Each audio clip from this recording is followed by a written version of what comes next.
Hello दोस्तों, मैं मोहित जैन। मेरे यूट्यूब चैनल मैथ्स माई मोहित जैन में आपका हार्दिक स्वागत है। देखिए बच्चों, आज से हम हमारी पहली क्लास जो परसेंटेज से स्टार्ट कर रहे हैं। परसेंटेज में हम आज की क्लास में पूरा कंप्लीट बेसिक सीखने वाले हैं, जो भी पूरा बेसिक होता है। ठीक है, तो आज की क्लास बहुत इंपॉर्टेंट है क्योंकि आज की क्लास में आपको बहुत सारे ऐसे पॉइंट बताने वाला हूं जो आपकी पूरी अर्थमेटिक मैथ में काम आएंगे। ठीक है, इसके बाद अपन परसेंटेज के जो क्वेश्चन होंगे तो क्वेश्चन की मैं आपको एक पीडीएफ प्रोवाइड कराऊंगा। इस अगर आपको वो पीडीएफ चाहिए तो आप मेरे को 9950766767 इस नंबर पे व्हाट्सएप पर आप मुझे हाई लिखकर मैसेज करेंगे। और व्हाट्सएप पर जैसे आप हाई लिख के मैसेज करेंगे तो मैं आपको पीडीएफ प्रोवाइड करा दूंगा, वहां से मैं आपको पीडीएफ सेंड कर दूंगा। तो उस पीडीएफ के अंदर आपके परसेंटेज के सारे क्वेश्चन होंगे और फिर सारे क्वेश्चन को हम एक एक करके डिस्कस करने वाले हैं। ठीक है, हर टाइप को मैं आपको कराऊंगा। आप क्वेश्चन का करने का अंदाज देखना, तरीका देखना कि बिल्कुल आपने जो पढ़ रखा है उससे कुछ अलग हटके मिला है या नहीं मिला है। ठीक है, जो आपने पढ़ रखा है उसको भी मैं बताऊंगा। ठीक है, हम यहाँ पर परसेंटेज को दो मेथड से यूज करेंगे, एक तो बेसिक से भी करना पसंद करेंगे और दूसरा मेथड हमारा फ्रैक्शन से भी करेंगे। अब कई बच्चे ये कहते हैं कि सर दो मेथड बता रहे हो तो हम कंफ्यूज हो जाएंगे कब कौन सा यूज करना है। तो बेटा आप टेंशन बिल्कुल ना लें, यहाँ पे मैं सारी चीजें क्लियर करूंगा कि हमें कौन सा मेथड कब यूज करना है और कौन सा मेथड हमें कब यूज करना है। ठीक है, कई बार हम रियल वैल्यू को यूज ना करते हुए भी क्वेश्चन भी कर देते हैं और उसका सॉल्यूशन भी आराम से आ जाता है। ठीक है, तो वहां पर ऐसा क्या होता है कि हम रियल वैल्यू को यूज नहीं करते हैं। वो सारी बातें मैं आज आपको डिस्कस करने वाला हूं क्योंकि आज को मैंने पहले बोल दिया परसेंटेज की आज बेसिक क्लास है और इसमें जो दो तीन फैक्ट ऐसे हैं जो आपके पूरे कंप्लीट आपकी मैथ के अर्थमेटिक के अंदर काम भी आएंगे। एडवांस में भी हो सकता है आपके काम आए, क्षेत्रफल आयतन में काम आ जाए। तो इसलिए आप इस क्लास को ढंग से पूरी तरीके से जीरो लेवल से लेकर हीरो लेवल तक पूरा देखेंगे। मैं आपको सारी चीज़ों का जवाब दूंगा, कौन सी चीज़ कहाँ पे यूज होती है, कैसे होती है, क्यों होती है, सारे क्वेश्चनों का जवाब आपको यहीं मिल जाएगा इस क्लास के अंदर। तो हम अब ज़्यादा बातें ना करते हुए, ठीक है, आज हमारी पहली क्लास थी इसलिए हमने इतनी बातें करी, आगे हम इतनी बातें नहीं करेंगे। ठीक है, और प्लीज अगर आपका कोई भी क्वेश्चन है तो मैंने आपको व्हाट्सअप नंबर दे ही दिए हैं, इस पर आप अपने क्वेश्चन भेज सकते हो जिसमें मैं तुरंत आपको जल्द से जल्द जितना जल्दी हो सकता है मैं आपको सॉल्यूशन प्रोवाइड करा दूंगा। क्योंकि बच्चों क्योंकि मैं ऑफलाइन क्लास भी लेता हूं, तो ऑफलाइन क्लास लेता हूं तो वहां से जब टाइम जैसे ही मिलेगा, जब भी मैं फ्री होऊंगा तब मैं उसका क्वेश्चन का सोल्यूशन आपको जरूर प्रोवाइड कराऊंगा। देखिए, तो आज हम अपनी पहली क्लास परसेंटेज से स्टार्ट करते हैं। सबसे पहले बात होती है प्रतिशत का चिन्ह क्या होता है। तो चिन्ह अगर हम बात करें तो प्रतिशत का चिन्ह आप सभी जानते हैं, इस तरीके से हम डिनोट करते हैं परसेंटेज को, यही है। और प्रतिशत को इसी तरीके से डिनोट करते हैं। अब परसेंटेज का मतलब क्या होता है, देखिए मतलब क्या होता है, जब हम इसको पढ़ते हैं परसेंटेज तो पर और सेंट, ठीक है, परसेंट, ठीक है, पर के लिए आप ये बटा लगाते हैं ना, भाग का चिन्ह। और सेंट मतलब क्या होता है, सेंट मतलब होता है 100/100। मतलब इसका मतलब है किसी भी चीज का मान 100 के रेस्पेक्ट में निकालना। किसके रेस्पेक्ट में निकालना, 100 के रेस्पेक्ट में किसी भी वस्तु का मान निकालना ही आपका परसेंटेज है। ठीक है, किसी भी चीज की जो वैल्यू है वो 100 के रेस्पेक्ट में निकालना ही क्या कहलाता है, आपका परसेंटेज होता है। ठीक है, अब देखिए सर ये परसेंट, ये आपने 100 कैसे लिखा, तो बेटा जो सेंट होता है, सेंट मतलब होता है सेंचुरी की आपने स्पेलिंग देखी हो, सेंचुरी मतलब 100 होता है, आपको पता होगा कहां से स्टार्ट होती है, CENT। ठीक है, तो सेंट मतलब किसको डिनोट करता है, 100 को। और पर 100 के लिए ये बटे 100 लगाते हैं। ठीक है, तो अब आपको ये बात समझ में आ गई होगी कि जब प्रतिशत को हम हटाते हैं तो बटे में 100 का भाग देते हैं। तो ऐसा क्यों करते हैं, क्योंकि उसके नाम में ही लिखा हुआ है परसेंटेज पर 100, सेंट मतलब 100 तो पर 100, राइट। अब देखिए हम आगे बढ़ते हैं। ठीक है, अगर जिन बच्चों को ये चीज नहीं हुई है कि भाई पर 100 कैसे, तो आपने कभी सुना हो कि मैं आपसे पूछूं आपकी स्पीड क्या है, तो आप बोलते हो सर 50 किलोमीटर पर आवर, ऐसे बोलते हो, पर आवर 50 किलोमीटर प्रति घंटे, ऐसा बोलते हो ना। प्रति मतलब पर घंटे, है ना, ऐसे बढ़ते ना, 50 किलोमीटर पर घंटे, तो पर घंटे पर आवर। ओके, तो इसी तरीके से हम परसेंटेज को पढ़ते हैं परसेंट पर 100। ओके, अब आगे बढ़ते हैं हम कि प्रतिशत में और हमें क्या चीजें पढ़नी है।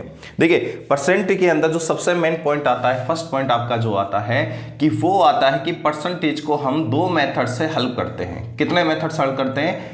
परसेंटेज के जो सवाल होते हैं उनको हम 2 तरीके से हल करते हैं। एक मेथड हमारा होता है बेसिक वाला मेथड होता है, और एक हमारा बेटा होता है मेथड कौन सा वाला होता है? फ्रैक्शन वाला मेथड होता है। ठीक है, और इसके अलावा भी ऐसा नहीं है कि केवल 2 ही मेथड है, तीसरा मेथड भी होता है। जैसे आप वैसे ही बिना पेन चलाए उड़ा देते हैं कई सवालों को, तो वो भी एक तीसरा मेथड भी होता है।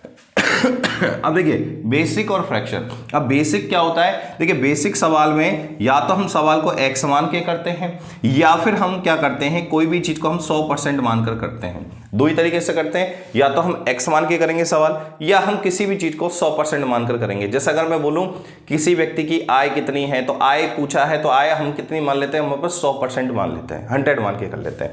ठीक है, अब फ्रैक्शन की अगर हम बात करें तो देखिए फ्रैक्शन में क्या होता है? फ्रैक्शन में देखिए फ्रैक्शन इसी का ही रूप है। पहली बात तो ये ध्यान रखें आप, ये फ्रैक्शन में कुछ भी नहीं होता। हम यहाँ पर जो आपकी परसेंटेज होती है उसको काट के हम छोटा कर लेते हैं, भिन्न के रूप में कर लेते हैं। ठीक है, वही आपका फ्रैक्शन है। तो यहाँ पर फ्रैक्शन में हम कोई भी चीज को अपने आप में 1 मानते हैं। कितनी मानते हैं हम? 1। किसी भी संख्या को हम अपने आप में 1 मानकर करते हैं। जैसे अगर मैं कहूं, अगर यही बात कहूं मैं कि किसी व्यक्ति की आय, तो यहां पर हम फ्रैक्शन के अंदर अगर हम मानते हैं तो किसी भी व्यक्ति का है हम 1 मानते हैं। ठीक है, अब उसने 20% खर्च कर दिया, तो 20% कितना? अच्छा 20% खर्च कर दिया। अगर किसी व्यक्ति ने 20% खर्च कर दिया तो 20% का मतलब होता है 1/5। तो उसमें हम कहते हैं कि टोटल आय उसकी 5 है, उसमें से उसने 1 खर्च कर दिया, तो उसके पास बचा कितना? तो आप बोलते हैं 4/5। ठीक है, अब देखिए ये आपकी खर्च है, ये आपका बचत है, इन दोनों को आप जोड़ेंगे तो टोटल मिलाकर कितना आ जाएगा? 1 आ जाएगा। तो यहां पर हम 1 मानकर सवाल को करते हैं फ्रैक्शन में, और बेसिक में हम किसी भी संख्या को 100% या फिर x मानकर हम हल करते हैं। ठीक है, तो देखिए अच्छा अब समस्या यही आती है, समस्या सबसे बड़ी यही आती है बच्चों के साथ कि गुरुजी एक कम हमें क्या पता लगा कि सवाल को बेसिक से कर लूं कि फ्रैक्शन से करूं। देखिए कभी कभी सवाल में जब सॉल्यूशन करते हैं परसेंटेज के या अर्थमेटिक के जो भी सवाल हैं जहां पर परसेंटेज का रूल्स लगते हैं, तो वहां पर हम जब सवाल हल करते हैं तो उसमें हमारे पास 2 मेथड होता है। हम बेसिक से भी कर सकते हैं, फ्रैक्शन से भी कर सकते हैं। अब बेसिक कब यूज करें और फ्रैक्शन को कब यूज करें? तो बेटा बेसिक को तो आप तब यूज करें जब परसेंटेज आपको इजी दे रखी हो। क्या दे रखी हो बेटा? इजी। इजी मतलब जैसे आपको दे रखा है 10%, 20%, 30%, 40%, 25%, ठीक है, 5%। तो ये आपको जब इजी परसेंटेज दे रखी है तो आप इस सवाल को हमेशा, ऐसे सवालों को हमेशा आप 100% मानकर, मतलब बेसिक से करके आराम से, बेसिक से जल्दी आंसर आएगा, टाइम भी कम लगेगा। लेकिन अगर परसेंटेज आ रहा है हमारे पास 33 सही 1/3%, 16 सही 2/3%, 57 सही 1/60%, ठीक है, 71 सही 3/7%, ठीक है, या फिर आ जाए 44 सही 4/9%, ठीक है, या फिर आ जाए आपका क्या कहते हैं 155 सही 5/9%। ऐसी परसेंटेज अगर आती है तो उस कंडीशन पे हम कौन सा मेथड यूज करेंगे? फ्रैक्शन मेथड को यूज करेंगे। हम दोनों मेथड पढ़ेंगे, कोई भी ये नहीं बोलेगा कि हम एक ही मेथड पढ़ना है, हमें दोनों ही पढ़ने हैं। क्योंकि मैंने कहा ना कि इजी परसेंटेज होगी तो बेसिक जल्दी आंसर देगा, अगर हार्ड परसेंटेज होगी तो फ्रैक्शन आंसर जल्दी देगा। तो हमें दोनों ही पढ़ने हैं, दोनों ही हम फॉलो करेंगे, दोनों ही मेथड को अच्छे तरीके से हम समझेंगे। ठीक है, इसके बाद देखिए बच्चों, इसके बाद देखिए, ठीक है, आप स्क्रीनशॉट ले लें, बिल्कुल स्क्रीनशॉट लेके चलते रहे, ठीक है, जिससे आपको कोई दिक्कत नहीं आए। मैं यहाँ फटाफट आपको रब करते हुए आगे बढ़ूंगा जल्दी से जल्दी, क्योंकि देखिए अपने को बेसिक सीख के तुरंत अपने को सवालों पे आना है।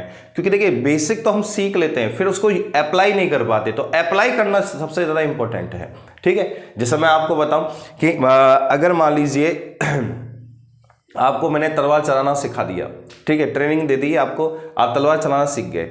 अब जब युद्ध करने की बारी आई और आप पे तलवार चली नहीं, वहां पे युद्ध करने में तो अप्लाई करोगे उस चीज को, तो आपने जो भी आपने स्किल सीखी है तो उसको अप्लाई करना भी आना जरूरी है। तो अप्लाई करना ही सबसे इंपॉर्टेंट है, कैसे अप्लाई करते हैं, ठीक है, तो वो चीज सारी सीखेंगे हम। देखिए एक बात मैंने आपको बता दी कि परसेंटेज को हम दो तरीके मेथड से पढ़ेंगे, दो तरीके यूज करना पसंद करेंगे। एक तो बेसिक मेथड, एक हम कौन सा वाला, फ्रैक्शन वाला। बेसिक कब करना है, जब इजी परसेंटेज दे हमें, और जब हमें हार्ड परसेंटेज दे, थोड़ा लगे आपको अजीब सा, पॉइंट वाली दे दे, फ्रैक्शन वाली दे दे, अजीब सी परसेंटेज दे दे, तो हम फ्रैक्शन मेथड यूज करेंगे। इसके अलावा देखिए बच्चों, गणित में ना दो टाइप के डेटा होते हैं। गणित में याद रखना आप, दो टाइप के डेटा होते हैं। अब सब गणित में दो टाइप के डेटा, डेटा मतलब आंकड़े। आंकड़े कैसे, जब आप सवाल करते हो तो सवाल के अंदर लिखा होता है 20%, 600 रुपये, 70 रुपये, 10,000, 15,000, ये जो डेटा ही तो है। तो ये डेटा दो टाइप से होता है, ध्यान रखें ये बात, ये बहुत इंपॉर्टेंट बात है ना। और दो टाइप से होता है, एक तो होता है फैक्ट डेटा और एक होता है रियल डेटा। एक होता है फैक्ट डेटा और एक होता है रियल डेटा। अब आपको ये लग रहा होगा सर ये बता क्यों रहे, वो मैं आपको सवाल के साथ समझाऊंगा। जब हम सीट मतलब कल हम सवाल करेंगे तो हमारी कल टाइप फर्स्ट होगी, और टाइप फर्स्ट के अंदर मेरा ये सवाल है। तो टाइप फर्स्ट के अंदर ये सवाल होगा जिसमें मैं बताऊंगा ये रियल फैक्ट क्यों लिखा रहा हूं आपको, ठीक है। फैक्ट मतलब क्या होता है, फैक्ट मतलब होता है फर्जी डेटा, फर्जी बोल सकते हैं, ठीक है। और एक रियल डेटा कौन सा होता है आपका, ओरिजिनल होता है, वास्तविक होता है। अभी दोनों में डिफरेंस क्या होता है वो सारी बातें बताऊंगा, एग्जांपल अभी देखें आप। देखिए रियल डेटा होता है कोई भी संख्या आपके सामने 1 2 3 4 5 0, ठीक है, और चले जाइए आप कहीं तक, ठीक है, चाहे आपकी ये माइनस में हो प्लस में हो, ये आपकी रियल डेटा होता है, ठीक है। और एक होता है फैक्ट डेटा, कौन सा होता है, जो फैक्ट डेटा होता है जो होता है परसेंटेज के अंदर होता है। किस में होता है, परसेंटेज वाला डेटा हम फैक्ट डेटा कहते हैं। या फिर जो अनुपात में होता है, किस में होता है बेटा, अनुपात में, उस डेटा को भी हम फैक्ट डेटा बोलते हैं, फर्जी डेटा बोलते हैं। या फिर वो किसी भिन्न के रूप में हो, किसके रूप में हो, भिन्न के रूप में। भिन्न मतलब फ्रैक्शन बोलते हैं उसको अपन, ठीक है। तो ये बात भी क्लियर होगी कि फ्रैक्शन मतलब भिन्न होता है आपका, भिन्न के रूप में। भिन्न क्या होती है, अंश बटे हर, ठीक है। इन तीनों के रूप में अगर डेटा है तो उसको हम फैक्ट डेटा बोलेंगे। और अगर कोई वैल्यू के रूप में डेटा है, 1 2 3 4 5 10 15 20,000, 10,000, 15,000, 600 रुपये, 70 रुपये, 700 रुपये, तो वो सारे डेटा आपके रियल डेटा कहलाते हैं। लोग सर अब ये फैक्ट डेटा क्यों होता है, ये रियल डेटा क्यों होता है, तो मैं आपको एक एक्सप्लेन कर देता हूँ। जैसे मान लीजिए आपके पिताजी ने बोला कि अगर मुझे इस साल जितने का भी फायदा होगा मैं उसका तुझे 10% हिस्सा तेरे को दे दूंगा, मैं तेरे को 10% हिस्सा दे दूंगा, ठीक है। अब एक बात बताओ, ये जो डेटा है ये परसेंटेज में 10% हिस्सा देंगे। अगर आपके पिताजी की कमाई 1 करोड़ रुपए हुई इस साल, अगर 1 करोड़ रुपए हुई तो 1 करोड़ का 10% कितना होता है, तो 1 करोड़ का 10% आप जानते हैं 10 लाख रुपए होता है। इसका मतलब है आपको 10 लाख रुपए मिलेंगे। लेकिन बेटा अगर आपके पापा की कमाई हुई मात्र 50 लाख, ठीक है, तो आपको कितने मिलेंगे, तो 50 लाख का 10% कितना होता है, 5 लाख ही मिलेंगे, ठीक है। फिर अगर मैं कहूं आपके पिताजी की कमाई हुई टोटली 1 लाख ही हुई, तो 1 लाख का 10% कितना होता है, 10,000 होता है, तो आपको 10,000 ही मिलेंगे। तो यहां पर डेटा फिक्स नहीं है, यहां पर आपको क्योंकि परसेंटेज में बोला है उन्होंने 10% हिस्सा दूंगा, ठीक है, 10% हिस्सा दूंगा। अगर वो 10% हिस्सा देंगे तो यहां पर देखिए वो आपको जो पैसे मिलेंगे वो पापा की कमाई पर डिपेंड होगा, ठीक है। तो पापा की कमाई भी फिक्स नहीं है और फिक्स नहीं हो पा रही है, वो हमें पता नहीं है कितनी कमाई करेंगे पापा। लेकिन आप एक बात समझिए, यहां पर जो 10% है ये इसकी वजह से एक वैल्यू हर बार अलग अलग आ रही है, ठीक है। तो ये परसेंटेज वाला जो डेटा है ये ओरिजिनल नहीं होता है, ये आपका फैक्ट में माना जाता है, ठीक है। और फिर रियल डेटा कौन सा होता है, तो रियल डेटा आपका होता है जैसे आपके पापा ने बोला कि भाई मुझे कितने की भी कमाई हो मैं तो तुझे 1 लाख रुपए दूंगा, तो यहां पर जो 1 लाख रुपए है वो फिक्स है। अब आपके पापा 1 करोड़ कमाए, चाहे 1 लाख कमाए, चाहे 1 भी रुपए नहीं कमाए, आपको उन्होंने वादा कर दिया कि वो आपको 1 लाख रुपए देंगे। तो जो 1 लाख रुपए की राशि है वो फिक्स है, और फिक्स है मतलब वो क्या है, रियल है, ठीक है। तो कोई भी जैसे वैल्यू है वो हमेशा रियल होगी। और अगर कोई परसेंटेज, अनुपात या भिन्न के रूप में हो तो ध्यान रखना वो हमेशा फैक्ट डेटा में आएगा, फर्जी डेटा में आएगा। इससे फायदा क्या मिलेगा, इससे फायदा हमें सवालों के अंदर मिलेगा। सवालों में बताऊंगा, कई जगह आप देखते होंगे कि है ना, कई वैल्यू को बिना यूज करे भी हमारा सवाल का आंसर आ जाता है। वो ऐसा क्यों हो जाता है वो मैं इसी चीज से आपको समझाऊंगा। कल हमारे सवाल होने वाले हैं उसमें मैं आपको ये जरूर एक्सप्लेन करूंगा। लेकिन आप अभी जानकारी के लिए ये याद रखें कि डेटा दो टाइप के, रियल और फैक्ट। ठीक है। रियल आपका होता है कोई भी वैल्यू, 10,000, 2,000, 3,000, 5,000, ये रियल वैल्यू है। और फैक्ट वैल्यू कौन सी होती है? परसेंटेज में, अनुपात में या भिन्न में। अब देखिए बच्चों, ये तीनों चीजें अलग अलग नहीं होती, ध्यान रखना, ये एक ही होती हैं। कैसे, मैं आपको समझाता हूं। जैसे यहां लिखा हुआ है 20%, है ना, तो 20 का तो 20, और परसेंटेज को हम क्या पढ़ते हैं? पर 100, पर 100 मतलब बटे में 100। अब इसको हम काटेंगे तो क्या आएगा बेटा? 1/5 आ जाएगा। आ गया। अब देखो बेटा, ये जो परसेंटेज वैल्यू थी ये किस में बदल गई? भिन्न में बदल गई, फ्रैक्शन में बदल गई, भिन्न में हो गई ना, अंश बटे हर। और इसको हम ऐसे भी तो लिख सकते हैं 1:5। यस या नो? ठीक है। तो ये एक ही चीज है, अलग अलग नहीं है। अगर आप देखो, ये तीनों चीजें एक ही है, परसेंटेज भी हो गया, ये आपका भिन्न के रूप में भी हो गया, और ये अनुपात के रूप में भी हो गया। अगर तीनों के रूप में आपके पास डेटा है तो ध्यान रखना वो फैक्ट डेटा में आएगा, और अगर कोई आपके सामने कोई वैल्यू दे रखी है वो आपकी रियल में आएगी। ठीक है, आगे बढ़ते हैं। इसके बाद इसका आप स्क्रीनशॉट फटाफट लेते रहे, है ना, स्क्रीनशॉट का आप ध्यान रखें अपना, ठीक है, कि हमें स्क्रीनशॉट लेना है इनका। ठीक है, फिर इनका आप आराम से नोट्स बना सकते हैं। देखिए ये रिकॉर्डेड क्लास इसलिए रखी है, लाइव इसलिए रखी है, लेकिन लाइव में बकवास है, फालतू बातें होती हैं।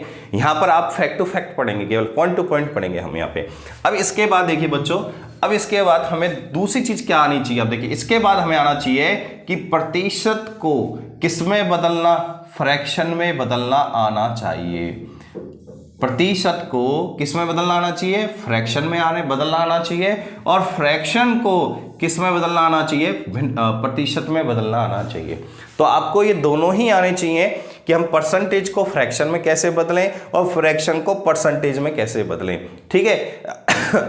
अगर बच्चे आप चाहते हो कि हम जल्दी से जल्दी बदलें, जल्दी से जल्दी बदलें, तो यहाँ पर कुछ परसेंटेज को आपको फ्रैक्शन में बदलना, मतलब आपको रटा हुआ होना चाहिए। जैसे अगर मैं आपसे कहूँ कि 50%, तो 50% क्या होता है? आधा होता है। 50% मतलब आधा, तो आधा 1/2। तो आपको ये याद भी होनी चाहिए। तो कुछ आपको याद होने चाहिए, कुछ आपको निकालने आने चाहिए। तो दोनों ही कॉम्बिनेशन जब आपका बैठेगा तो आप आराम से एग्जाम को क्रैक कर पाओगे। तो हाँ, यहाँ पर हम ध्यान रखना, परसेंटेज को भिन्न में बदलेंगे, भिन्न को परसेंटेज में बदलेंगे। अच्छा, मैंने आपको पहले बता दिया, जब भी परसेंटेज की बात आएगी तो हम कितना परसेंट मान के चलेंगे? 100% मान के चलेंगे। और फ्रैक्शन की जब भी बात आएगी तो कोई भी चीज अपने आप में कितनी होती है? एक होती है। ये मानते हुए हम आगे बढ़ेंगे। ठीक है, तो ये अब इसको हम पढ़ते हैं कि भाई कैसे हम फ्रैक्शन को परसेंटेज में बदल सकते हैं। कैसे हम फ्रैक्शन को, मतलब भिन्न को परसेंटेज में बदलना, को प्रतिशत में बदलना। देखिए ये सबसे इंपॉर्टेंट पॉइंट है। ठीक है, देखिए आपको कई बार आपने पढ़ा होगा कि हमें तो प्रतिशत को पहले भिन्न में बदलना सिखाया, लेकिन देखिए ये मैं टीचर थोड़ा अलग हूं, मैंने आपको कुछ नया सिखाना चाहता हूं कि भिन्न को मैं किस में बदलना सिखा रहा हूं? आपको प्रतिशत में बदलना सिखा रहा हूं। तो देखिए कैसे बदलेंगे। देखिए कोई भी चीज, मैंने आपको पहले कह दिया था, कोई भी चीज अपने आप में कितनी होती है? एक होती है। अगर कोई भी चीज अपने आप में एक होती है तो एक कितने के बराबर होगा? इस एक को हमें परसेंटेज में बदलना है। एक किसके रूप में? भिन्न के रूप में है। इसको हमें परसेंटेज में बदलना है। और किसी भी चीज को परसेंटेज में बदलना है तो किससे गुणा करते हैं? 100 से गुणा करते हैं। तो ये बात ध्यान रखना, जब भी हमें किसी भी भिन्न को प्रतिशत में बदलना हो तो हम किससे गुणा करेंगे बेटा? 100 से गुणा करेंगे। ध्यान रखें, तो 1 × 100 आपका हो गया बेटा 100%। क्लियर है भाई? ठीक है। अगर दूसरा पॉइंट आपसे पूछे 1/2, ये भी तो भिन्न ही है। भिन्न क्या होती है? अंश बटे हर। हमने कोई भी चीज एक है उसको 2 हिस्सों में बांट दिया, तो एक हिस्सा आपका क्या हुआ? 1/2। ठीक है, तो 1/2 ये फ्रैक्शन में है, इसको हमें परसेंटेज में बदलना है। तो बेटा किससे गुणा करेंगे? हम 100 से गुणा करेंगे। तो कितना परसेंट हो जाएगा बेटा? 2 का भाग दिए 100 में, कितना आएगा? 50%। ठीक है, इसी तरीके से तीसरा पॉइंट देखें हम, 1/3, इसको हमें बदलना है परसेंटेज में। तो हम इसको किससे गुणा करेंगे बेटा? 100 से गुणा करेंगे और भाग देंगे। अब देखिए, आप भाग दीजिए, 3 तिया 9, कितना बच गया? 1, 10 हो गए, 3 तिया 9, कितना बच गया? 1। तो 33 सही 1/3%। ठीक है, 33 सही 1/3%।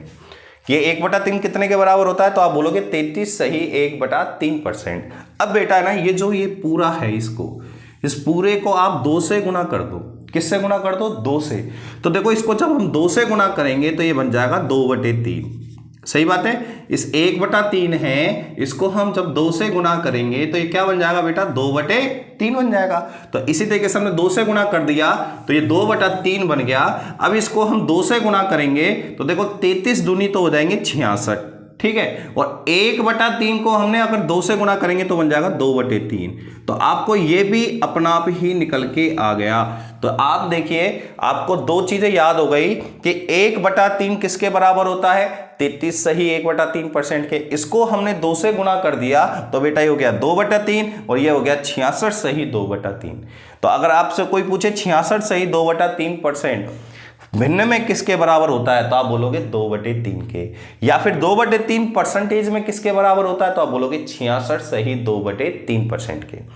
धीरे धीरे जब हम इसको पढ़ेंगे, सवाल करेंगे, ज़्यादा से ज़्यादा प्रैक्टिस करेंगे तो हमें धीरे धीरे ये सब याद होने लग जाएंगे, आपको बिल्कुल भी परेशानी नहीं आएगी।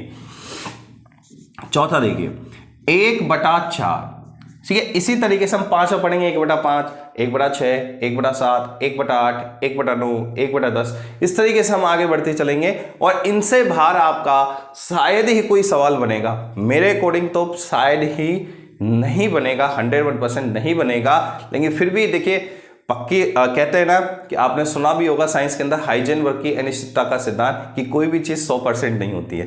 तो 100% नहीं, हम नाम ये मान के चलते हैं 95% में आपका इसी के अंदर से आपका इंक्लूड हो जाएगा जो मैं आपको पढ़ाने वाला हूँ सर, ठीक है। 1/4 है, इसको हमें परसेंटेज में बदलना है तो किससे गुना करेंगे बेटा, 100 से गुना करेंगे।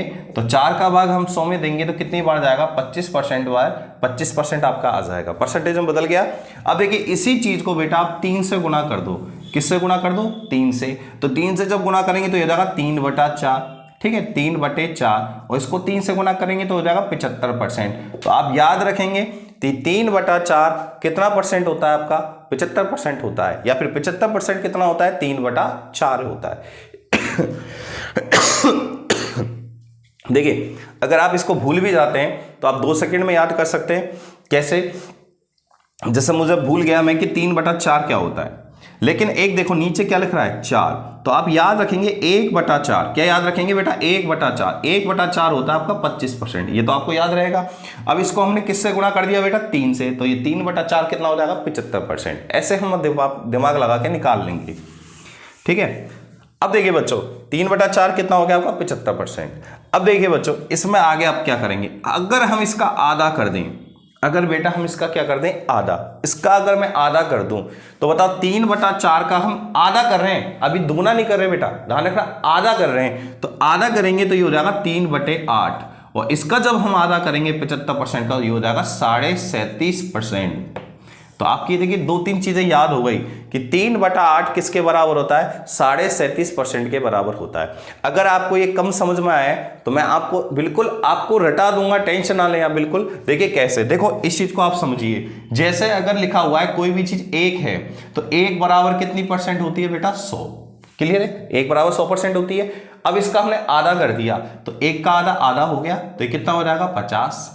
फिर इसका भी आधा कर दिया हमने तो 1/4, तो कितना हो जाएगा, 25। फिर इसका भी आधा कर दिया हमने 1/8, तो हो गया 12.5, ठीक है। फिर इसका भी आधा कर दिया तो ये हो गया 1/16 और इसका आधा करेंगे तो करो 12 का आधा 6 और आधे का भी आधा कितना होता है, 1/4। इस तरीके से हम आगे बढ़ते चलेंगे। तो एक चीज 100% होती है, आधी 50, 1/4 25, 1/8 आपका 12.5 और 1/16 आपका हो गया 6 से ही 1/4 मतलब 6.25%, ठीक है। तो ये आपको याद हो गए होंगे आराम से, अब टेबल मुझे कोई दिक्कत नहीं आई होगी। अब आप आधा समझ गए होंगे। अब इसको दोबारा देखते हैं अपन। देखो 3/4 75% होता है, ये बात मैंने समझा दी आपको। अब इसका आधा करेंगे तो हो जाएगा ये 3/8 और यहाँ पर 75 का आधा कर दीजिए तो 37.5%। इस तरीके से हम आराम से दिमाग में से निकाल लेंगे, ठीक है। तो ये चीजें आप लिख लेना अलग से, कोई दिक्कत नहीं है, इसका स्क्रीनशॉट ले लेना आप वीडियो में से। देखिए 5वां पॉइंट, अगर 5वां पॉइंट हम देखें तो 1/5 और 1/5 को हम परसेंटेज में बदलेंगे तो बेटा हम किससे गुना करेंगे, 100 से गुना करेंगे और 1/5 को हम 100 से गुना करेंगे तो कितना परसेंट आएगा, 20% आपका आ जाएगा आराम से। अब बेटा इसी को ही हम 2 से गुना कर दें तो 2/5 और जब 2 से गुना करेंगे तो क्या आएगा, यहाँ पर 40% आ जाएगा, 20 दूनी 40। फिर इसको हम 3 से गुना करेंगे तो 3/5 ये हो जाएगा आपका 60%। और फिर इसको हम किससे गुना करेंगे बेटा, 4 से, तो 4/5 कितना हो जाएगा आपका 80%। और फिर हम इसको किससे गुना करेंगे, 6 से गुना, सॉरी 5 से गुना नहीं करेंगे। अच्छा, कई बार ये सोच रहे होंगे बच्चे कि सर इसको 5 से गुना क्यों नहीं करते हो आप। बेटा जब इसको 5 से गुना करोगे तो ऊपर 5/5, 5/5 हो जाएगा 1, और ये हो जाएगा 20×5 100, और 1 बराबर 100% हम पहले ही पढ़ चुके हैं। तो कई बच्चे दिमाग लगा रहे हैं कि गुरुजी इसको 3 से गुना किया, आपने 2 से गुना क्यों नहीं किया। तो बेटा इसको जब आप 2 से गुना करोगे, 1/4 को जब आप 2 से गुना करोगे तो बेटा ये हो जाएगा 1/2 हो जाएगा। तो 1/2 हम पहले पढ़ चुके हैं, इसलिए मैंने गुना नहीं किया है। तो आप ज्यादा दिमाग मत लगाना, कहीं आप ये सोचने लग जाओ कि इससे गुना क्यों नहीं किया है। तो बेटा इसलिए इससे गुना इसलिए नहीं किया है क्योंकि ताकि वो जब कट पिट जाएगी, अगर वो संख्या कट पिट जाएगी तो कटने के बाद वो पहले मैंने पढ़ा दी होगी कहीं ना कहीं, इसलिए हम गुना नहीं कर रहे हैं। तो बीच बीच में अगर मैं किसी संख्या से गुना नहीं करता हूं तो इसका मतलब यह है कि वो मैंने पहले कहीं पढ़ा दिया है। ओके, तो आप इसका स्क्रीनशॉट ले लें ताकि फिर मैं आगे बढ़ूं। 1/6, 1/7, 1/8, 1/9 सारे के सारे हम पढ़ने वाले हैं, और सारे के सारे से हम है ना क्वेश्चन भी करेंगे। देखिए इन सब से क्वेश्चन भी करेंगे, क्वेश्चन वगैरह तो कुछ समझ में ही नहीं आएगा, फिर क्या मतलब है। ठीक है, अच्छा बेटा एक चीज, कितने पॉइंट हो गए अपने, 5 पॉइंट हो गए। अब देखिए 5 पॉइंट हो गए, अब मैं आपको एक पॉइंट और सिखाना चाहता हूं। देखिए एक पॉइंट और आपको सिखाना चाहता हूं, इसमें एक चीज और आपको बताना चाहता हूं। देखो ये बहुत इंपॉर्टेंट पॉइंट है। देखिए अगर आप मेरी क्लास को पूरी देखते हैं तो आपको बहुत सारी चीजें नई फैक्ट मिलेंगी, बहुत सारे नया फैक्ट मिलेगा। जैसे अगर मान लो मैं आपसे पूछूं बेटा 37.5 का 64% कितना होगा, अगर एग्जाम में ये आ जाए। 2 मिनट के लिए मान लें, हम 2 मिनट के लिए मैं कुछ सिखाना चाह रहा हूं, वो सीखने की कोशिश करना। ठीक है, 37.5 का 64% कितना होगा, अगर एग्जाम में आपके आ जाए, है ना, आपको निकालना पड़ जाए। तो मुझे पता है सारे स्टूडेंट यही करते हैं, 37.50 गुणा 64/100 यही करते हैं ना। का मतलब गुणा होता है 64 का 64% हटाएंगे तो बटे में क्या लिखेंगे 100। अब यहां से आप पॉइंट हटाओगे, 100 लगाओगे, फिर काटोगे पीटोगे, फिर आंसर निकालोगे, यही करने वाले हो। और ऐसा अगर आप करने लग गए तो फिर तो आपका एग्जाम पास हो लिया। तो आपको करना क्या है, देखो नई चीज आपको सीखनी है इसमें।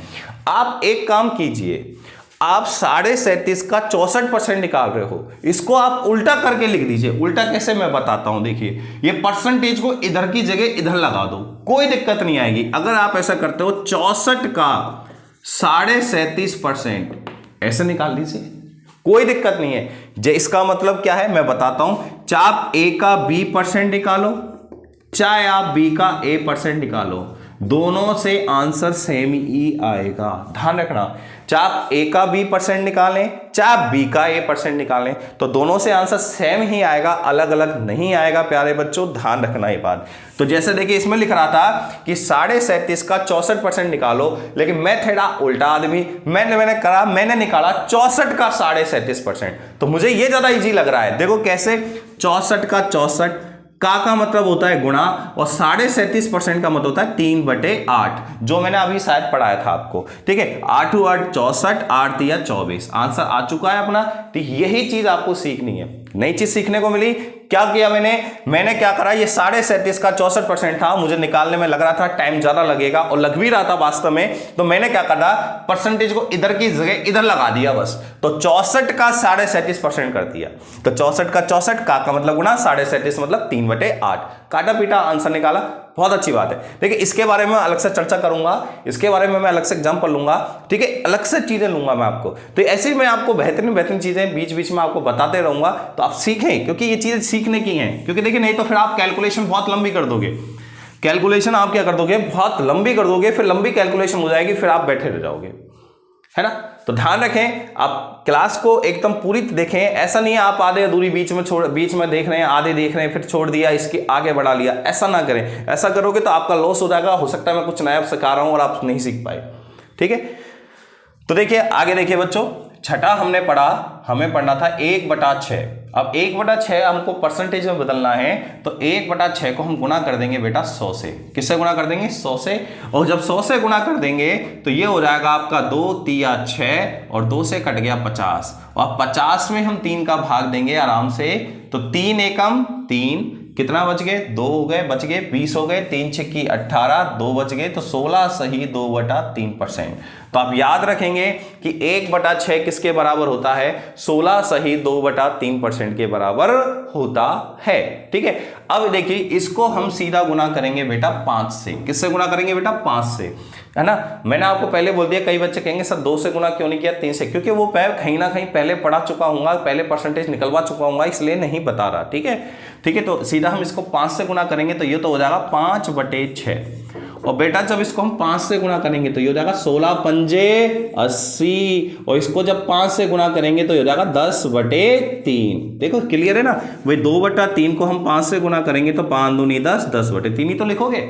ठीक है, तो अब देखिए आगे, अब देखिए 10 में 3 का भाग जा सकता है नहीं जा सकता? जा सकता है। कितनी बार जा सकता है? 3 बार। बोलो 3 तिया 9, तो कितनी बार भाग जा रहा है बेटा? 3 बार तो जा ही रहा है, तो 80 और 3 कितने हो जाएंगे? 83, तो कितना बच गया? 83 सही 1/3। तो इसको ऐसे लिख सकते हैं हम।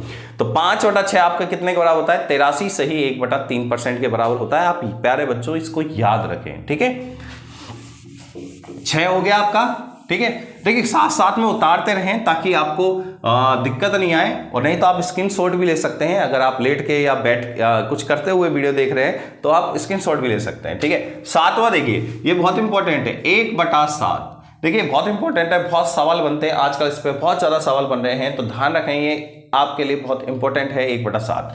ठीक है, 1/7 क्या होता है? अगर इसको हम प्रतिशत में बदलना है तो बेटा हम किससे गुणा कर देंगे? 100 से गुणा कर देंगे, और ये हो गया 100 एकम 100, 100/7 भाग दीजिए। बोलो 7 एकम 7, 3 बच गए, 30 हो गए, 7 चौक 28, कितना शेषफल बचा? 2, तो 14 सही 2/7। क्लियर है भाई। अब इसको हम गुना कर दें 2 से, इसको हम गुना कर दें 2 से, तो ये हो जाएगा 2/7, और इसको जब 2 से गुना करेंगे तो ये हो जाएगा 14 दूनी 28, और इसको जब 2 से गुना करेंगे बच्चों तो क्या आ जाएगा? 4/7। सही है, एक एक बात मैं आराम से बता रहा हूँ, कोई दिक्कत नहीं है। आप उसको अगर नहीं आई समझे, आप वीडियो को रिपीट करके देख लें, आपको समझ में आ जाएगी, बिल्कुल आराम से आ जाएगी। ठीक है, इसको हम 3 से गुणा करेंगे तो 3/7, और बेटा इसको भी जब हम 3 से गुणा करेंगे तो 14 तिया हो जाएंगे 42, और जब इसको हम 3 से गुणा करेंगे तो ये हो जाएगा 3 दूनी 6/7। क्लियर है।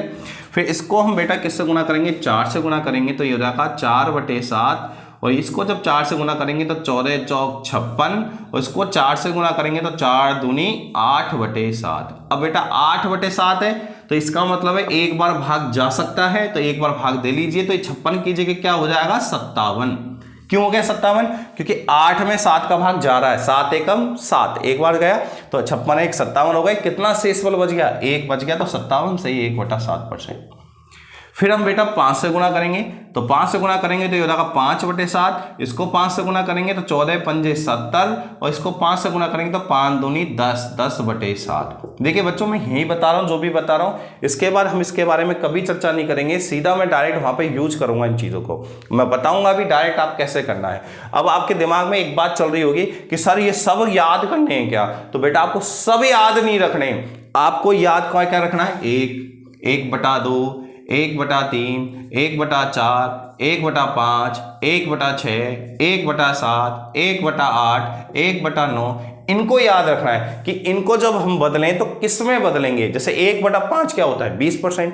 1/6 क्या होता है? 16 सही 2/3%। 1/7 क्या होता है? तो 14 सही 2/7%। ये याद रखना है। अब कहोगे सर फिर इनको क्या करेंगे? तो इनको मैं बताऊंगा किस तरीके से आप निकालेंगे, है ना। अभी आप बस ये 2 मिनट और तसल्ली रखें, आपका 100% अभी आपको पूरा कंप्लीट समझ आ गया। ऐसा क्यों कर रहा हूं, गुना कर करके क्यों बता रहा हूं, ताकि आपको गुना करके ही एक ही बार में क्लियर हो जाए। ठीक है, आपको अगर देखेंगे कैलकुलेशन हम बहुत स्पीड से करेंगे अगर ऐसे पढ़ा है तो हमने। अब देखो 7 एकम 7, तो एक बार भाग जा सकता है तो 71 हो जाएगा ये, और यह बचेगा 3/7। लास्ट एंड फाइनल इसको 6 से गुना करें तो 6/7 आ जाएगा। और बेटा जब इसको 6 से गुना करेंगे तो 14 छिक्की 84, 14 छिक्की 84, और इसको 6 से गुना करेंगे तो ये जाएगा 12/7। अब इसको 12 में 7 का भाग एक बार जाता है तो ये हो जाएगा बेटा 85 सही 5/7। अब मैंने आपको लॉजिक बता दिया है कि भाग जा रहा है तो आप भाग दे दीजिए, और जो जितनी बार भाग जा रहा है उसको इसमें ऐड कर दीजिए, ठीक है। और जो शेषफल बच जाए वो ऊपर आएगा, नीचे जिसका हम भाग दे रहे हैं वो आएगा, ठीक है। ये चीज आप लिख सकते हो आराम से। अब देखिए बच्चों, अब ये आपने केवल ये याद किया है, ठीक है, केवल आपको ये याद है कि 1/7 14 सही 2/7% के बराबर होता है। और मान लो सवाल इससे आ जाए, इससे सवाल आ जाए तो गुरुजी फिर क्या करें, वहां पर नागिन डांस करेंगे क्या हम? तो नागिन डांस नहीं करेंगे, आप क्या करेंगे वो देखिए, ठीक है। तो देखिए क्या करना है, जैसे अगर एग्जाम में सवाल आ गया आपका फॉर एग्जांपल कि 56 का 71 सही 3/7% बताओ। किसका? 56 का 71 सही 3/7% निकालो। तो आपको अब कैसे निकालना है, जल्दी से जल्दी कैसे करना है? तो देखिए 56 का तो 56, और का मतलब क्या होता है बेटा? गुणा। अब एक बार बताइए, ये 71 सही 3/7% है ना, 71 सही 3/7% है। तो पहले तो ये बताओ ये परसेंटेज इजी है कि हार्ड है? तो हमें दिख रही क्लियर हार्ड परसेंटेज है, इजी तो है नहीं, 10 20 30 तो है नहीं है। अगर 10 20 30 होती तो मैं फटाफट कर देता, ठीक है। ये तो क्या है 71 सही 3/7%। थोड़ी फ्रैक्शन क्या है, थोड़ी परसेंटेज क्या है, हार्ड है। और हार्ड है तो मैंने कहा था इसको हम किससे करेंगे, फ्रैक्शन मेथड से करेंगे। अब फ्रैक्शन मेथड से कैसे करेंगे तो देखो सीखो। देखिए इसके बटे में देखो क्या लग रहा है, बटे में आपको देखना क्या है, सुनना, बटे में क्या लग रहा है? तो आप कहोगे सर बटे में लग रहा है 7, ये तो लग रहा है। आप कहोगे मैं पूछूं बटे में क्या लग रहा है, मैं पूछूं केवल बटे में क्या लग रहा है, तो आप कहोगे सर बटे में 7 लिख रहा है, बटे में 7 लिख रहा है। आप याद करो 1/7 होता है 14 सही 2/7%। बोलो यस या नो? तो आप कहोगे सर यस, हमने पढ़ा है 1/7 14 सही 2/7% के बराबर होता है, हमें याद है अच्छे तरीके से। अब एक बार बताइए, अगर आपको ये चीज याद है और 14 सही 2/7% आपको याद है तो ये इसका कितना गुणा है ये देख लो बस, आप कितना गुणा है। तो आप कहोगे सर यहां लिख रहा है 14, क्या लिख रहा है ये 14, तो ये 14 का कितना गुणा है? तो आप दिख रहा है क्या है, 71 में भाग देंगे 14 का तो कितनी बार जाएगा, 5 बार जाएगा। कितनी बार जाएगा, 5 बार। 14 पंजे 70, 14 पंजे 70, तो ये 5 गुना हो रहा है। तो हमें क्लियर समझ में आ रहा है कि ये जो बदलेगा इसका मतलब है ये किससे गुना हो रहा है, 5 से गुना हो रहा है। इसका मतलब जब ये बदलेगा तो ये हो जाएगा आपका 5/7। कितना हो जाएगा, 5/7। कैसे पता? क्योंकि ये इसका कितना गुणा है, 5 गुना है। तो जब मैं इसको 5 से गुणा करूंगा तो ये हो जाएगा 5/7, और ये हो जाएगा 5 से गुणा करेंगे तो 14 पंजे 70 और 5 दूनी 10, 10/7। और हमें पता है एक बार भाग चला जाएगा तो ये हो जाएगा 71 सही 3/7%। तो हमने बदल लिया, तो 71 सही 3/7% कितने के बराबर होता है, 5/7 के बराबर होता है, 5/7 के बराबर होता है। अब काट दें 7 8 56, 8 पंजे 40, तो हमारा आंसर कितना आ गया, 40 आ गया। ठीक है, अभी चीजें हम सीख रहे हैं इसलिए मैं बहुत धीरे धीरे बता रहा हूं। जब सीख जाएंगे तब हम बहुत स्पीड से सवालों को करेंगे। देखिए एक और सवाल देखते हैं ना, एक और देखते हैं, सीखा ही। अगर ऐसे एग्जाम में आ गया आपका अगर नॉर्मली सवाल आ गया, ठीक है, ये चीजें मैं हटा दूं यहां से, इसको मैं हटा देता हूं। देखिए अगर एग्जाम में आपके सवाल आया 42 सही 6/7% बताओ, ये आ गया एग्जाम में। तो हम क्या करेंगे, 42 का मतलब होता है गुणा, इसको हम बदलेंगे। अब इसको हम बदलेंगे कैसे, आप तो नीचे देखो, बस नीचे क्या लिख रहा है, बटे में 7 लिख रहा है ना 7। और 1/7 मैंने कहा था आपको याद ही एक ही चीज रखनी है, 1/7, बस 2/7 याद नहीं रखना, अपना आप ही निकल जाएगा वो, 1/7 याद रखना है। तो आपको नीचे देखा 7, तो 1/7 होता है 14 सही 2/7% होता है ना। अब आपको करना क्या है कि 14 सही 2/7% है, ये इसका कितना गुणा है, तो कितना गुणा है बताओ। तो 14 तिया 42 और 3 दूनी 6, मतलब कितना गुना है? 3 गुना है। इसका मतलब है जब ये बदलेगा तो ये क्या होगा? 3/7, क्योंकि 1/7 होता है 14 से 2/7, तो 42 से 6/7 कितने के बराबर होगा? 3 गुना है ये इसका, तो 3/7 हो जाएगा। 3 से गुना कर दो इसको, 3/7। अब बात काटो, 42 तो 6 तिया क्या आ गया बेटा? 18 आ गया। तो बहुत जल्दी हम कैलकुलेशन कर पाएंगे, नहीं तो आप इसको इससे गुना करोगे, फिर जोड़ोगे, फिर करोगे, वो सब कुछ नहीं करना आपको, सीधा सीधा फैक्ट सीखना है आपको। ठीक है, ठीक है। आपके माइंड में बस नीचे देखना है, नीचे देखते ही दिमाग को घुमाना है, घुमाते ही आपका सवाल का आंसर बहुत जल्दी आ जाएगा। बस आपको ये देखना है ये किसका कितना गुणा है। ओके, देखिए पॉइंट नंबर 8, 1/8 कितना होता है? अगर मैं आपसे पूछूं तो 1/8 को हम गुना कर देंगे किससे? 100 से। तो 100 से गुना करेंगे तो 4 दूनी 8 और 4 से कट गया 25, और 25 में 2 का भाग देंगे तो आएगा 12.5%। कितना परसेंट आएगा बेटा? 12.5%। ये शायद अपन ने पहले भी पढ़ लिया था, मैंने आपको यहाँ बताया था, उसमें आपको पहले भी बता दिया कि 1/8 आपका 12.5% होता है। ठीक है, अब बेटा इसको हमने 3 से गुना कर दिया तो ये हो जाएगा 3/8, और इसको 3 से गुना करो, 12 तिया 36, और इसको 3 से गुना करेंगे तो आ जाएगा 3/2। तो आप क्या लिखोगे इसको? इसमें अब 3 में 2 का भाग जा रहा है, नहीं जा रहा? जा रहा है कितनी बार? एक बार, तो ये हो जाएगा 37.5%। और ये हमने पहले भी पढ़ चुके हैं, 3/8 37.5% होता है। ठीक है, कोई दिक्कत नहीं है, रिपीट हो रहा है, रिपीट होगा तभी याद होगा। अब इसको बेटा हम 5 से गुना कर दें तो 5/8, और इसको हम 5 से गुना करेंगे तो 12 पंजे 60, और इसको गुणा करेंगे तो क्या आएगा? 5/2, और 5/2 कितना होता है? 2.5 होता है, तो ये हो जाएगा 62.5%। ठीक है, थोड़ा स्पीड से करेंगे अब, है ना। अब बेटा इसको 7 से गुना करेंगे तो 7/8 हो जाएगा। सही है, अब इसको 7 से गुना करो, बोलो 12 7 84, और फिर इसको 7 से गुना करेंगे तो आएगा 7/2, और 7/2 कितना होता है? 3.5 होता है, तो 3.5 जोड़ दीजिए 84 में तो 87.5, मतलब 87 सही 1/2%। ठीक है, अगर आप इस तरीके से आपने 2-3 बार पढ़ लिए ना, आपने 2-3 बार पढ़ लिए तो आपको ये आराम से याद हो जाएंगे, याद ही हो जाएंगे, आपको रट जाएंगे।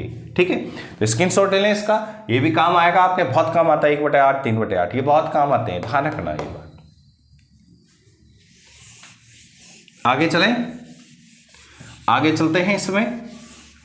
ठीक है, हम लगातार बढ़ते रहेंगे, लेकिन बस यही फायदा है रिकॉर्डेड क्लासेस का। इसमें क्या है कि क्या कहते हैं, अपने पास कंटेंट ज़्यादा मिलता है और बकवास कम होती है, और अपने पास देखो टाइम तो वैसे ही नहीं है, ना आपके पास है ना फालतू मेरे पास है, किसी के पास टाइम एक्स्ट्रा नहीं है कि फालतू में बर्बाद करें लाइव क्लासेस चला के, फिर उसमें यार बहुत टाइम बर्बाद हो जाता है और चीज़ें कम पढ़ाऊ आती हैं। इसमें क्या होता है रिकॉर्डेड क्लास में, बस ये आपका कम टाइम में ज़्यादा चीज़ें पढ़ाऊ आ जाती हैं, बस यही करना अपने को। नेक्स्ट देखिए बच्चों, नेक्स्ट नंबर 9। अब बताओ 1/9, 1/9 को परसेंटेज में बदलेंगे तो किससे गुना करेंगे बेटा? 100 से गुना करेंगे। किससे गुना करेंगे? 100 से। अब 9 का भाग दो, 9 एकम 9, कितना बच गया? 1, 10 हो गए, 9 एकम 9, कितना बच गया? 1, तो 11 सही 1/9%। कितना हो गया? 11 सही 1/9%। अब इसको हमने बेटा गुना कर दिया 2 से, तो इसको हम जब 2 से गुना करेंगे हो जाएगा 2/9, और इसको 2 से गुना कीजिए तो ये हो जाएगा 11 दूनी 22, और 22 सही 2/9%। क्लियर है बच्चों? 22 सही 2/9%। क्लियर? ठीक है, इसको हमने गुना कर दिया अब 4 से, तो 4/9, तो ये हो जाएगा आपका 11 चौक 44, और इसको 4 से गुना करेंगे तो 4/9%। इसी तरीके से इसको 5 से गुना करेंगे, 5/9, तो इसको 5 से गुना करेंगे तो क्या आएगा? 55 सही 5/9%। ठीक है, ऐसे इसको बेटा 7 से गुना करेंगे तो 7/9 हो जाएगा, और इसको 7 से गुना करेंगे तो 77 सही 7/9%। आराम से कर लेंगे, देखिए ये बहुत ईजी है कैलकुलेशन। इसको हम 8 से गुना करेंगे तो 8/9, और इसको 8 से गुना करेंगे तो 11 8 88, और 8/9। तो आपके सारे बदल चुके हैं, अब ये हो चुके हैं। अब कई बच्चे कहेंगे सर 3 से गुना क्यों नहीं किया? क्योंकि बेटा जब इसको हम 3 से गुना करेंगे, 1/9 को हम 3 से गुना करेंगे तो ये हो जाएगा आपका 3 एकम 3, 3 3 9, 1/3, और 1/3 कितना होता है? 33 सही 1/3%। वो हमने पहले ही पढ़ लिया है। ठीक है, इसलिए नहीं, तो 1/9 आपका क्लियर होगा। अब हम पढ़ते हैं बेटा, स्क्रीनशॉट जरूर ले लें ना। ठीक है, नेक्स्ट 10। 1/10, 1/10 कितना होता है, तो परसेंटेज में बदलेंगे तो किससे गुना करेंगे, 100 से, 0 कट गए, 10%। ये आप आराम से जानते हैं 10% 1/10 होता है आपका। 1/10 को 3 से गुना करेंगे तो 3/10, तो ये हो जाएगा आपका 30%। इसको हमने गुना कर दिया 7 से तो 7/10, ये हो जाएगा आपका 70%। इसको हमने गुना कर दिया 9 से तो 9/10, कितना हो जाएगा 90%। देखिए मेरे कोशिश एक ही है कि ज़्यादा से ज़्यादा इसके अंदर हम परसेंटेजों को इंक्लूड कर लें ताकि कन्वर्ट करने में दिक्कत नहीं आए। तब हम जब क्वेश्चन के अंदर अप्लाई करें तो अप्लाई करने में हमें सुविधा भी रहे और जल्दी से जल्दी हम अप्लाई कर पाए। टाइम बहुत कम, क्योंकि देखिए हर एग्जाम का लेवल आप देखो, एसएससी देखो, रेलवे देखो, बैंक देखो, सब में देखिए आपका क्या कहते हैं कैलकुलेशन काफ़ी आने लगी है। अर्थमेटिक में कैलकुलेशन काफ़ी है, अब तो एडवांस में भी कैलकुलेशन देने लग गए हैं। ठीक है, तो कैलकुलेशन आने लग गई है, तो कैलकुलेशन आपको आनी भी चाहिए। जितनी स्पीड से करोगे उतना आपका फायदा रहेगा, इसलिए स्पीड शू से मेंटेन रखें अपनी, है ना। तो मैं स्पीड पर जरूर ध्यान रखूंगा कि कैलकुलेशन है आपको इजी से इजी तरीके से बताने की पूरी कोशिश रहेगी। देखिए नेक्स्ट 1/11, इसको हम परसेंटेज में बदलेंगे तो किससे गुना करेंगे, 100 से गुना करेंगे, तो 100/11 हो गया। और 100 में 11 का भाग दीजिए, 11 9 99, 11 9 99, कितना बच गया बेटा 1, तो 9 सही 1/11। अब इसी तरीके से इसको 2 से गुना करेंगे तो ये हो जाएगा 2/11। इसको 2 से गुना करो तो 9 दूनी 18, 18 सही 2/11, सही है।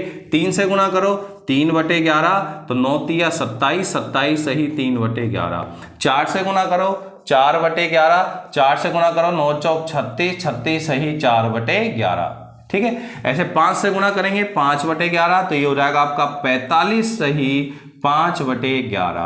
ठीक है, अगर आपको समझ में आ गया है तो वीडियो को पॉज करके या वीडियो को चलने दें और आप फटाफट निकालते भी रहें। ठीक है, 6 से गुना करेंगे तो 6/11, और इसको 6 से गुना करेंगे तो 9 छिकी 54, 54 सही 6/11। ऐसे 7 से गुना करेंगे 7/11, तो ये हो जाएगा आपका 9 7 63, 63 सही 7/11। 8 से गुना करेंगे तो 8/11, और 8 से गुना करेंगे तो 72 सही 8/11%। समझ पा रहे, ठीक है। 9 से गुना करेंगे तो आपका हो जाएगा 9/11, और ये हो जाएगा आपका 9 नाम 81 सही 9/11। और लास्ट 10/11, तो 10 से गुना करेंगे तो 10 9 90, 90 सही 10/11%। ठीक है, तो इस तरीके से अगर इनमें से आपका कोई भी सवाल बनता है तो हम बहुत स्पीड से कर सकते हैं। कैसे कर सकते हैं वो भी मैं आपको एक एग्जांपल के साथ दोबारा बता देता हूं। देखिए कैसे करना है आपका। अगर एग्जाम में आता है, आपका आता है 81 का 45 सही 5/11%, बताओ। सही है, ये एग्जाम में आ गया कि 45 सही 5/11% बताइए किसका, 81 का। तो आप कैसे करेंगे, 81 का तो बेटा 81 रहेगा, का मतलब होता है गुणा, और 45 सही 5/11। अब देखो बटे में क्या दिख रहा है आपको, तो बटे में मुझे दिख रहा है 11, बटे में 11 ही तो दिख रहा है, और बटे में 11 है तो 1/11 क्या होता है, 9 सही 1/11%। वो आपको दिख भी रहा है, ये रहा 9 सही 1/11%। अब आप ये देखिए ये इसका कितना गुना है, तो आपको दिख रहा है ये 9 पंजे क्या है 45, मतलब कितना गुना है 5 गुना है। तो इसका मतलब जब ये बदलेगा तो क्या होगा 5/11 होगा। सही है, 5/11 होगा।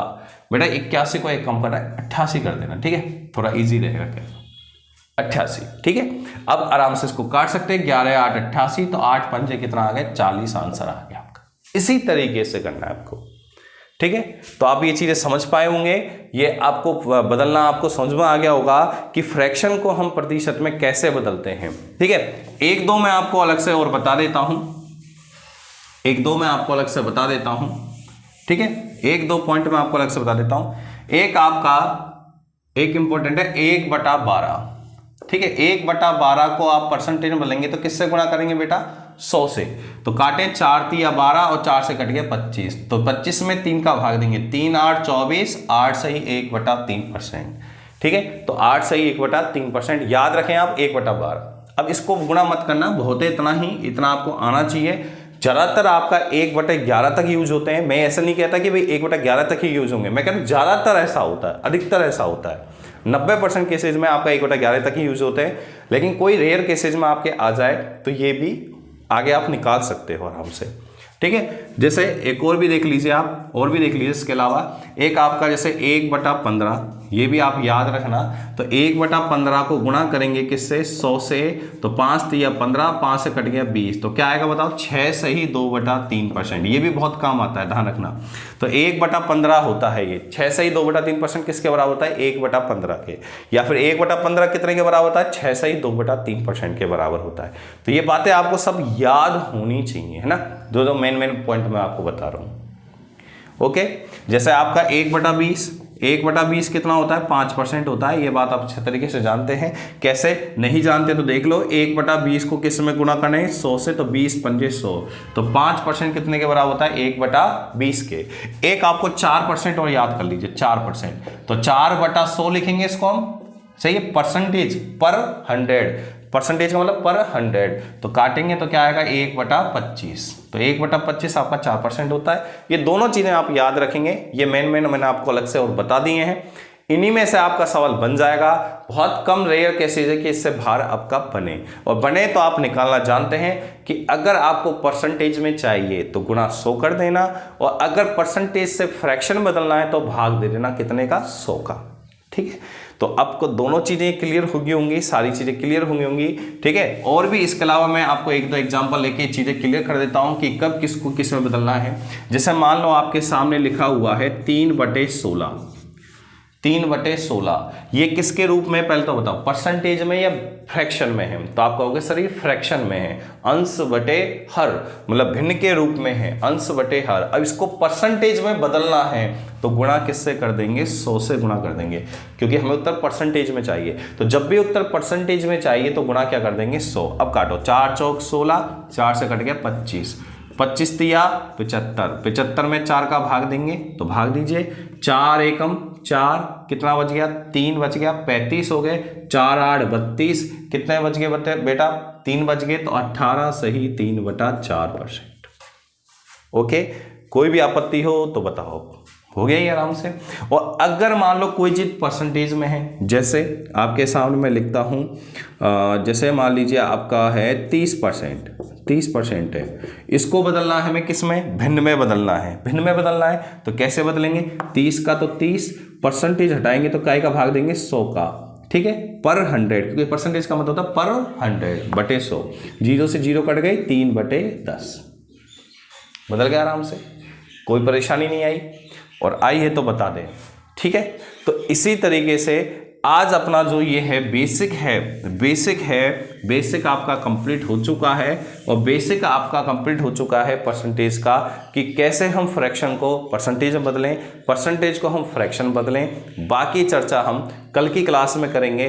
जो भी और नई चीज़ें हैं, जैसे एक और भी पॉइंट आपको बता दूं, जैसे अगर जरूरी नहीं है कि परसेंटेज हमेशा 100 से नीचे आए, कभी कभी ऐसा सवाल, 1-2 सवाल ऐसे आ जाते हैं जिनमें परसेंटेज 100 से बड़ी भी आ सकती है। जैसे मैं आपको बता दूं, जैसे आ गया आपका 133 सही 1/3%, ये आ गया। अब इसको कैसे बदलें, तो इसको बदलना सीख लो आप। इसको फ्रैक्शन में कैसे बदलेंगे तो इसको भी सीख लीजिए। 133, वैसे मैं आपको इसको सवाल के साथ समझाऊंगा, सवाल के साथ दोबारा समझाऊंगा कि कैसे बदलेंगे परसेंटेज को, अगर बड़ी परसेंटेज आ रहा है कैसे बदलेंगे। तो देखो, पहले तो हमें पता ही है 100 प्लस है, 100 से तो नीचे तो है नहीं, 100 से ज़्यादा ही है, तो इसको हम लिखेंगे बेटा 100% प्लस 33 सही 1/3%, ऐसे लिखेंगे हम इसको। ठीक है, 100 और 33 हो गए 133। अब देखो 100% का मतलब कितना होता है, 1 होता है, आप अच्छे तरीके से जानते हैं, और 33 सही 1/3% कितने के बराबर होता है, 1/3 के। आप आराम से देख सकते हैं 100% कोई भी चीज 1 होती है, 33 सही 1/3 क्या होती है, 1/3। अब बोलो 3 एकम 3, तो 3 और 1 4, तो क्या हो जाएगा आपका 4/3। ठीक है, तो ऐसा आपका, अब ऐसा सवाल कहाँ मिलेगा मैं आपको बता दूं। जैसे अगर आपसे बोलेगा किसी संख्या में 30 जोड़ने पर, कितना जोड़ने पर, 30 जोड़ने पर वह संख्या अपने आप की 133 सही 1/3% बन जाती है, तो इस टाइप के अगर आपका सवाल पूछा गया है तो उस कंडीशन पे आपको इसको फ्रैक्शन में ऐसे बदलेंगे। ठीक है, तो आप और भी देख सकते हैं, इसके अलावा और भी देख सकते हैं 444 सही 4/9%, इसको बदलना है 444 सही 4/9%। इसको कैसे बदलेंगे बेटा, तो इसको बदलेंगे, इसको लिखेंगे क्या हम बताओ, 400% प्लस 44 सही 4/9%। ऐसे लिखेंगे 400% प्लस 44 सही 4/9%। अब आप जानते हो 100% को लिखते हैं हम 1, तो 400% को क्या लिखेंगे 4, क्या लिखेंगे बेटा 4, ठीक है भाई। 100% 1 होता है तो 200% 2, 300% 3, 400% 4। अब ये 44 सही 4/9% क्या होता है, तो मैंने आपसे क्या कहा था, नीचे देखो क्या दिख रहा है, तो नीचे आपको 9 दिख रहा है, तो 1/9 होता है 11 सही 1/9, और इसको हमने किससे गुना कर रखा है, आप देख लीजिए किससे गुना कर रखा है 4 से, 11 चौक 44, तो इसका मतलब है जब ये बदलेगा तो क्या बदलेगा 4/9, सही है। तो 9 चौक 36, 36 और 4 40, 40/9, ठीक है। तो ये ऐसे बदले आते हैं, ऐसे हम परसेंटेज, बड़े बड़े परसेंटेज को फ्रैक्शन में बदलेंगे, और फ्रैक्शन को मैंने पूरा परसेंटेज में बदलना ये तो मैंने आपको अभी सिखाया ही है, पूरे वीडियो में हमने यही मेनली सीखा है, ठीक है। तो आज आपकी क्लास में आपने कितनी बातें सीखी, कौन कौन सी बातें सीखी, तो पहली बात तो आपने सीखी परसेंटेज का मतलब क्या होता है, परसेंटेज मतलब पर 100, सेंट का मतलब 100, ठीक है, सेंचुरी पर 100, ठीक है। और पर 100 का मतलब कि किसी भी चीज की वैल्यू 100 के रेस्पेक्ट में निकालना ही परसेंटेज है, ठीक है। दूसरी बात, परसेंटेज में हमने पढ़ा कि 2 टाइप के डेटा पढ़ेंगे हम, real data, fake data. Fake data कौन सा होता है, जो परसेंटेज में होता है, अनुपात में होता है या भिन्न में होता है, वो आपका फेक डेटा होता है। और जो आपका किसी वैल्यू दे रखी है 2000, 3000, 1, 2, 3, 10, 15, 20, 50, 60, ये वैल्यू दे रखी है, ये आपका रियल डेटा होता है। एग्जाम्पल सेट में आपको समझा दिया है, आप देख लेना, ठीक है। दूसरा मैंने बताया, इसके अलावा मैंने एक बात बताई कि परसेंटेज को हम 2 मेथड से पढ़ रहे हैं, एक बेसिक से भी और एक फ्रैक्शन से भी। बेसिक कब यूज करेंगे, जब परसेंटेज बहुत इजी दे रखी है, 10, 20, 30 ऐसी परसेंटेज दे रखी है। और फ्रैक्शन हम तब यूज करेंगे जब फ्रैक्शन में परसेंटेज बहुत टेढ़ी दे रखी, हार्ड दे रखी, जैसे आपके सामने दिख रही है आपको 33 सही 1/3, तो 44 सही 4/9, तो ऐसी जो परसेंटेज दे रखी है इनको में हम फ्रैक्शन मेथड यूज करते हैं। वो आप देख भी पा रहे हैं, हम फ्रैक्शन ही यूज किया था ऐसी परसेंटेज में, ठीक है। इसके अलावा फ्रैक्शन को प्रतिशत में कैसे बदलते हैं, प्रतिशत को फ्रैक्शन में कैसे बदलते हैं, ये दोनों चीजें मैंने आपको बता दी हैं, ठीक है। मेनली इन्हीं में से सवाल बन जाएगा, इससे बाहर आपका सवाल नहीं बनेगा। और अगर आपको कंटेंट अच्छा लगे, ठीक है, कल से हम क्वेश्चन स्टार्ट कर देंगे, तो आप एक बात भी सुन लें कि 99, 50, 76, 67, 67 जो भी बच्चे इस वीडियो को देख रहे हैं वो इस पर मुझे इस नंबर पर व्हाट्सएप पे आप क्या करें, मुझे हाई लिख कर भेजते हैं, हाई परसेंटेज पीडीएफ, क्या लिखें, हाई परसेंटेज पीडीएफ लिख के भेजते हैं, मैं आपको पीडीएफ प्रोवाइड करा दूंगा, ठीक है। फिर हम क्या करेंगे, टाइप बाय टाइप एक एक करके क्वेश्चन को हल करते जाएंगे, ठीक है। और बाकी हम चर्चा कल करेंगे, कल भी हम थोड़ा सा बेसिक पढ़ के फिर हम सीधा सवाल पे आ जाएंगे, फिर हम सवाल के साथ पूरा बेसिक पढ़ेंगे हम। अच्छा, एक बात तो ध्यान रखें, जो भी बच्चे अर्थमेटिक पढ़ते हैं वो एक चीज ध्यान रखें, ऐसे नहीं रटें कि ये सवाल ऐसे होता है, ये सवाल ऐसे होता है, ये सवाल ऐसे होता है, ऐसे नहीं रटें। आप क्वेश्चन की क्या समझे, लैंग्वेज को समझें, क्वेश्चन कहना क्या चाह रहा है। अगर आपने लैंग्वेज समझना चालू कर दिया ना, तो मैं आपको गारंटी दे रहा हूं एक बार में आपकी अर्थमेटिक क्लियर हो जाएगी। तो लैंग्वेज पे फोकस ज्यादा करें, ठीक है, लैंग्वेज क्या कह रही है, और क्योंकि वहां पर जो लैंग्वेज आएगी पेपर में पढ़ के वो नहीं आएगी, और वहां पर आपको ही समझनी है, मुझे नहीं समझनी है ना। तो आप वहां पर समझनी है तो आपको समझेंगे, अगर आप अभी से आदत डालोगे तो आपको पेपर में वो क्वेश्चन बहुत ईजी लगेगा, ठीक है। इसी के साथ बेस्ट ऑफ लक, आप जिसके लिए तैयारी कर रहे हो, ठीक है, चाहे आप एसएससी के लिए, चाहे आप बैंक के लिए, चाहे आप रेलवे के लिए, चाहे आप पटवारी के लिए, किसी भी एग्जाम की आप तैयारी कर रहे हो, उसके लिए आपका एडवांस में बेस्ट ऑफ लक। बाकी बात हम कल करते हैं, नेक्स्ट आगे बढ़ेंगे क्या है क्या नहीं है परसेंटेज में।